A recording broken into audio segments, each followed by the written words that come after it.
Et pour aller plus loin avec nous sur ce sujet encore tabou ici en Guadeloupe, le docteur Ibrahim Aboud, bonsoir. Bonsoir. Merci d'avoir accepté notre invitation. Vous êtes chef du service de psychiatrie de l'EPCM de Monterran. Les chiffres de 2021 font état de 10 900 patients ici en Guadeloupe suivis par l'EPCM.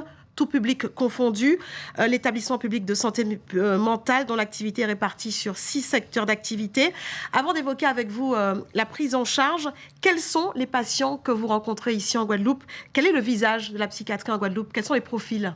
Ce qu'on constate, les usagers de l'EPSM actuellement, il y a les maladies psychiatriques sévères comme la schizophrénie ou la bipolarité. C'est un chiffre constant dans la population générale, c'est 1%, que ce soit en Guadeloupe ou en Martinique ou au Japon. C'est depuis plusieurs décennies. Ce qu'on constate aussi, c'est l'augmentation et le fléau de la toxicomanie chez les jeunes, où il y a la consommation qui développe parfois des troubles psychotiformes, des psychotiques en forme de schizophrénie, et parfois, malheureusement, c'est irréversible. Mais la pathologie la plus importante actuellement en Guadeloupe, c'est bien sûr la dépression. Nous avons fait une enquête sur la santé mentale en 2014, où on a trouvé qu'il y a 12% de la population en Guadeloupe qui souffrait pendant l'enquête de la dépression, contre 10% en métropole. Donc, ces pathologies et les troubles anxieux, bien sûr, qui sont dus à la pandémie. Alors, c'est un chiffre qui a augmenté de 25% depuis la pandémie, en tout cas en Guadeloupe. C'est quoi? C'est la société, c'est le monde dans lequel on vit. Comment expliquer ces chiffres?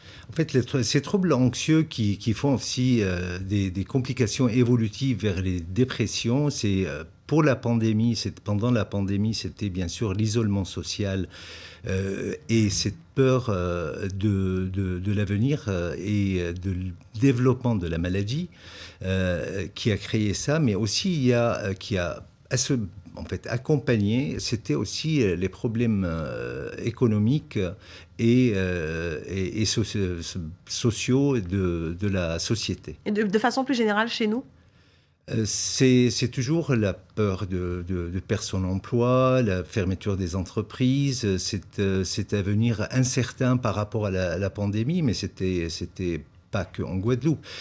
Quand on parle de 25% de la population, c'est 25% sur la vie entière. C'est-à-dire 25% de la population en Guadeloupe ou en métropole vont souffrir à un moment donné de leur vie d'une dépression. Et le diagnostic, à quel moment on se dit ça y est, je vais pas bien, je souffre peut-être d'une maladie mentale? Est-ce que spontanément les gens acceptent de le reconnaître ici en Guadeloupe? Alors, ce qu'on constate, les proches, par exemple, aussi. Ce qu'on constate en Guadeloupe actuellement, mais cela depuis les années 2000, c'est cette augmentation de nombre de patients suivis, en fait pas patients, c'est des usagers qui sont suivis par l'EPSM. Je vous donne 2 chiffres très intéressants, c'est-à-dire en 2006, mon service et le Nord-Basse-Terre en suivait à l'époque 750 patients. Aujourd'hui, il y a 1800 patients. Mais ça ne veut pas dire qu'il y a plus de malades, mais c'est parce que... Est-ce que les gens ils viennent spontanément? Justement.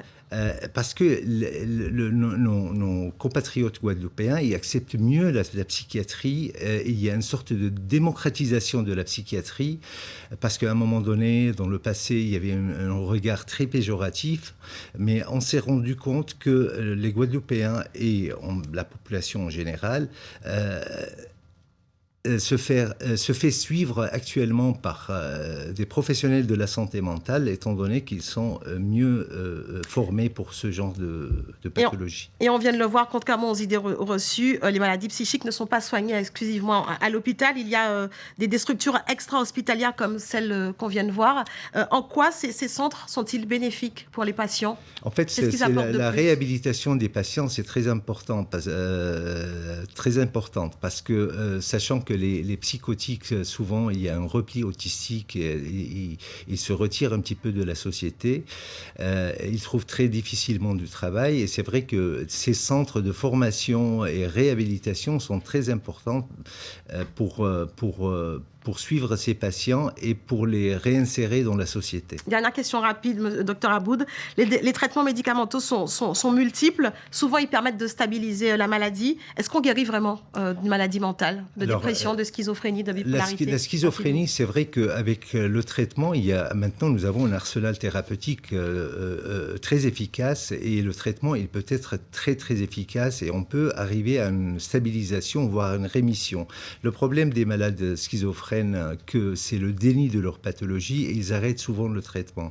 Et le problème, chaque rémission, elle est de moins bonne qualité que la précédente. C'est pour ça il faut discuter avec ces médecins pour voir la tolérance de traitement et ajuster le traitement pour pouvoir le supporter. Merci beaucoup, docteur Aboud, d'avoir répondu à nos questions. Merci.